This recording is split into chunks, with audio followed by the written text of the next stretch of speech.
I'm leaving you for Amanda, Michael announced casually, as if he were commenting on the weather. He stood in my home office doorway, looking oddly pleased with himself. And before you start drama about divorce settlements or splitting assets, let me be clear, there won't be any of that. I'm just moving in with her. I looked up from my laptop, where I'd been reviewing financial reports for the investment firm I manage. At 42, I'd spent 15 years building a life with this man. And here he was, throwing it all away for his 23-year-old secretary. Nothing to say, Elizabeth. He smirked, clearly expecting tears or begging. Usually you have an opinion about everything. I kept my expression neutral as I closed my laptop. How long have you been planning this, Michael? He walked into my office now, confidence radiating from his expensive suit and freshly styled hair. Does it matter? Amanda understands me in ways you never could. She's young, exciting. Everything you're not anymore. I nodded slowly, opening my desk drawer. And you fought this through? The legal implications. There won't be any legal implications, he scoffed. I'm not filing for divorce. I'm just leaving. You can't force me to sign papers or split anything. I've checked. Interesting, I said, pulling out a thick envelope. So you've forgotten about this? His smug expression faltered slightly as I removed the document. What's that? The prenuptial agreement you signed 15 years ago. I replied calmly. The one your father insisted on, remember? To protect the family assets? The color drained from his face. That was years ago. It can't still be valid. Oh, but it is. I slid the document across my desk. Section 3 is particularly relevant. In case of abandonment or infidelity, all joint assets are to be split 70-30 in favor of the wronged party. There's also a fascinating clause about maintaining the standard of living. Michael snatched up the papers, his hands shaking slightly as he flipped through them. You planned this, he accused. You kept this all these years, waiting. I couldn't help but laugh. I planned for you to cheat with your secretary, to announce you're abandoning our marriage. Give yourself some credit, Michael. This level of stupidity is entirely your own achievement. You can't prove anything, he blustered, but his voice lacked conviction. It's my word against yours about Amanda. I opened my laptop again, turning it to face him. Actually, I have the emails between you and Amanda going back 6 months. The hotel receipts. The jewelry purchases. Did you really think I wouldn't notice $12,000 charged to our joint account at Tiffany's? The swagger was gone now, replaced by something between panic and rage.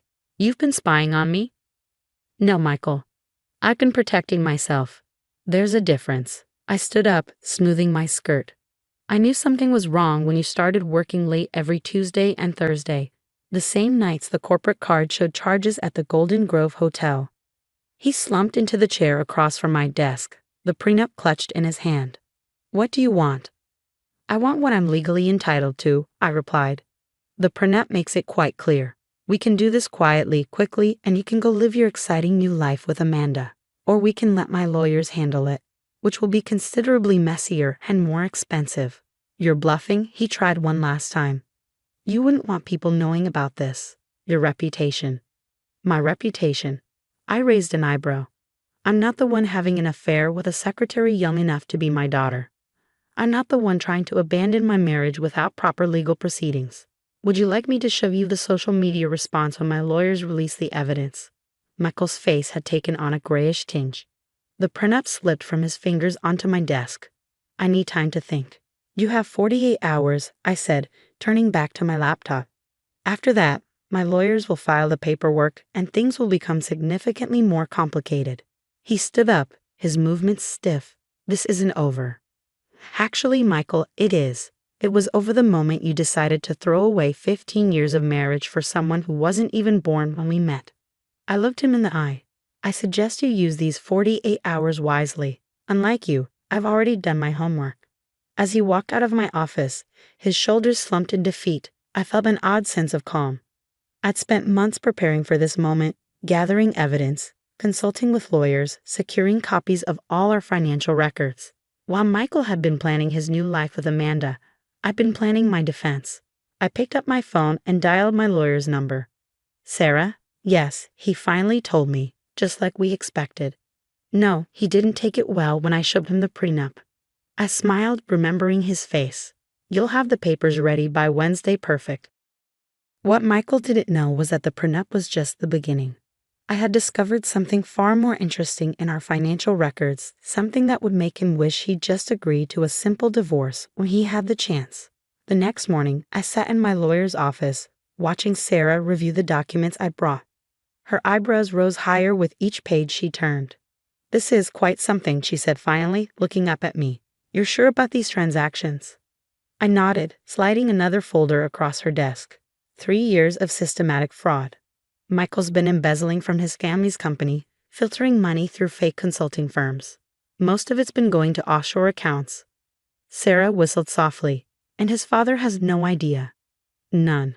I took a sip of my coffee. Robert's been too busy expanding the business to notice his son's creative accounting.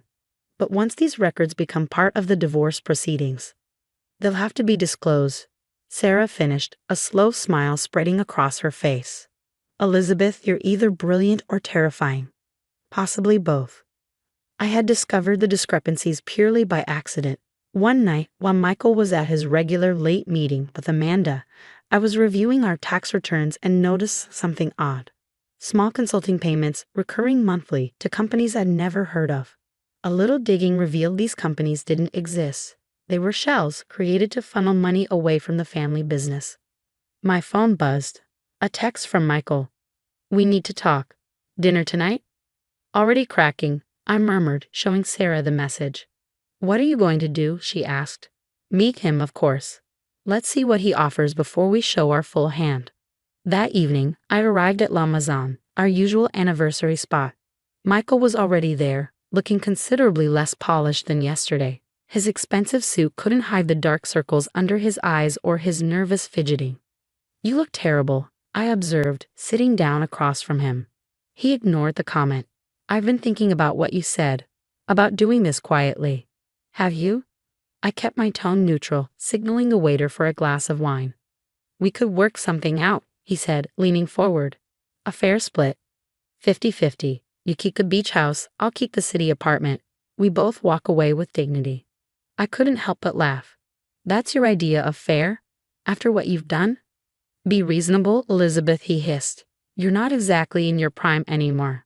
This could be your last chance at a decent settlement." I took a slow sip of my wine, letting him stew in his desperation.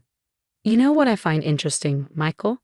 How a man who makes $200,000 a year can afford to buy his secretary a $12,000 necklace, or how he manages multiple offshore accounts on that salary." His face went white. "What are you talking about?"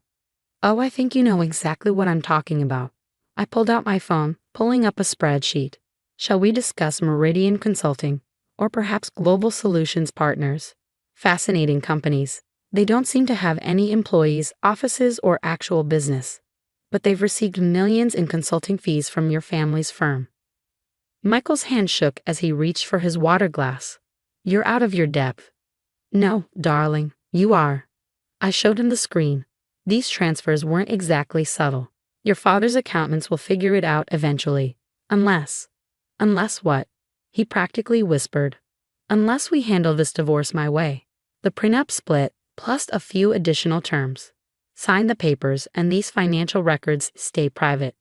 Fight me, and they become part of the public court record." He slumped in his chair. "You destroy the whole family business just to spite me." "I'm not destroying anything," I replied calmly. "You did that yourself when you decided to steal from your father while cheating with your secretary. I'm simply giving you a choice about how this ends." The waiter approached with menus, but Michael waved him away. "What are your terms?" I pulled an envelope from my bag. "The prenup split, as mentioned. You sign over the city apartment and beach house to me. A very generous monthly alimony payment, which I'm sure you can afford given your additional income sources. And you resign from the company quietly, citing personal reasons. You want me to give up everything." His voice cracked. "Not everything. You'll keep your freedom to be with Amanda. Although," I paused, checking my phone again, "you might want to check in with her.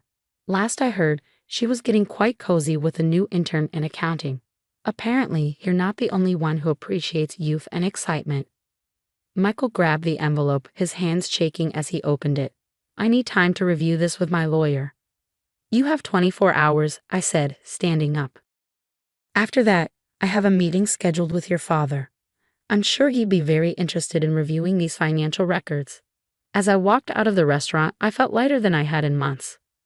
Michael had underestimated me, assumed I was too naive or too afraid to fight back. He never realized that while he was playing around with his young secretary, I was carefully building a case that would bring his whole world crashing down. My phone buzzed again. Another text from Michael. "You'll regret this." I smiled, typing my response. "No, Michael.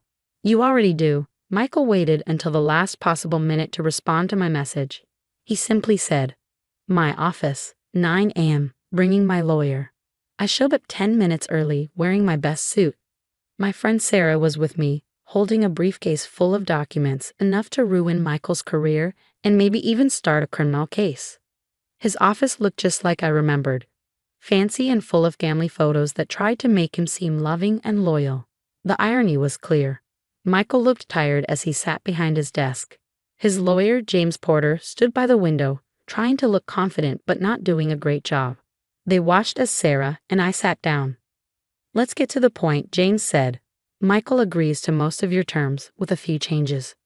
"Most?" I asked. "He's fine with the property and alimony," James explained.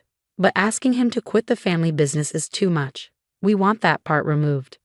Sarah opened the briefcase and pulled out a thick folder. "Then maybe we should go over why that part is necessary." "That won't be needed," Michael said quickly, too quickly. I leaned forward. "Actually, it is. James, there's something Michael didn't tell you. Something about shady accounting and hidden money overseas." James turned to Michael. "What is she talking about?" Before Michael could answer, the door opened. His father, Robert, walked in holding a spreadsheet I recognized. "I think she means this," Robert said seriously. Michael jumped up. "Dad, what are you doing here?" "What I should have done a long time ago, paying attention," Robert replied. "Elizabeth sent me this last night. Our accountants checked it out this morning." Michael's face twisted in anger. "You went to my father?" "You." "Careful," Sarah warned. "Everything said here is on record." Robert stood behind me. "The board is meeting today. You don't need to resign, Michael. You're fired." Michael sank back in his chair. "Dad, please, I can explain." "Explain what?" Robert snapped. "That you stole from us, lied to your wife, left a paper trail like an amateur." James coughed. "Given this, maybe we should pause to talk." "There's nothing to talk about," I cut in. "Michael signs the divorce papers today. If he does, I won't press fraud charges." "You can't prove it." Michael tried again. Robert placed a hand on my shoulder. "She doesn't have to. I'll press charges if you don't sign. It's up to you, son." The next hour flew by. Michael signed everything with a shaky hand. He didn't even read the documents. By 10 a.m., it was over. Our 15-year marriage ended with a few signatures. As he and his lawyer left, Robert looked at me. "I'm sorry, Elizabeth. I should have seen this coming." I shook my head. "We both trusted him. That's not your fault." He hesitated, then smiled a little. "You're still family. Actually, we need someone new to lead financial oversight, someone sharp, who notices everything." I laughed. "Are you offering me Michael's old job?" "No," he said. "I'm offering you the job you've always deserved. Michael only had the title. You have the talent." 3 months later, I sat in my new office, Michael's old one, but now fully redecorated. The company was bouncing back after the scandal, mostly because we'd kept the worst parts quiet. Michael had moved into a small apartment. His girlfriend Amanda had dumped him for an intern. That part still made me smile. There was a knock on the door. Sarah peeked in, grinning. "Guess who I just heard from?" "Who?" "Michael's lawyer. He wants to lower the alimony. Says he can't afford the payments." "Let me guess. Entry-level jobs don't pay like executive ones." "He's a junior accountant at a tiny firm," she said. The irony is perfect. Send the usual reply. Request denied. Request denied. When Sarah left, I walked to the window. Life was better than ever. I had the beach house, a city apartment I loved, and a job I earned on my own. My phone buzzed with a text from Robert. "Board meeting at 2. Bring the reports. And Elizabeth? Thanks for saving the company." I smiled, grabbed my files, and headed to the meeting. As I walked past the front desk, where Amanda once worked, I nodded to the new secretary, a smart woman in her 50s.